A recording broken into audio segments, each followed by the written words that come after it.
To security matters, in a bid to stem the rising insecurity across the country, the federal government says it is considering a nationwide ban on motorcycles, on commercial motorcycles and mining activities. Attorney General of the Federation, Abubakar Malami, stated this on Thursday after the National Security Council meeting presided over by the President Muhammadu Buhari at the Presidential Villa, Abuja.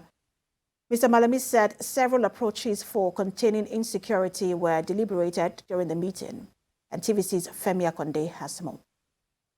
The second Security Council meeting in 2 weeks. Another opportunity for the Commander-in-Chief of the Armed Forces to appraise the security situation in the country, take action and make recommendations.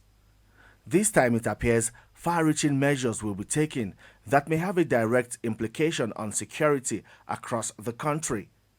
The federal government is considering restricting the use and distribution of motorcycles, which is a major means of logistics for terrorists and bandits. It was extensively deliberated often as to what needs to be done for the purpose of ensuring that their means of logistics are indeed adequately considered and the necessary steps are taken in degrading their capacity to move around. The Security Council also considered a possible ban on mining activities as a way to suppress the source of funding for bandits and terrorists. It appears these mines have become the playground for criminals and has forced investors to leave the sector. Government is looking at what measures to take in terms of addressing, bridging and blocking associated source of funding, including payment for ransom and indeed the mining activities and the possibility or otherwise of suspending for the time being mining activities. The Minister of Interior disclosed that a preliminary report of the attack on the KUJE correctional facility is on the President's desk.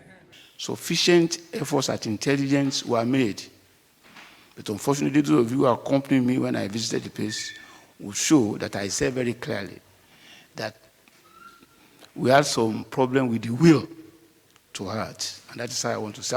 I'm not blaming anybody. The enactment of the Terrorism Prevention and Prohibition Act, signed by President Muhammadu Buhari in May this year, will now provide a legal framework for the federal government to tackle banditry and terrorism on all fronts, especially stopping the cash flow to terrorists, apprehend and prosecute their financiers. Femi Akonde, TVC News, Abuja.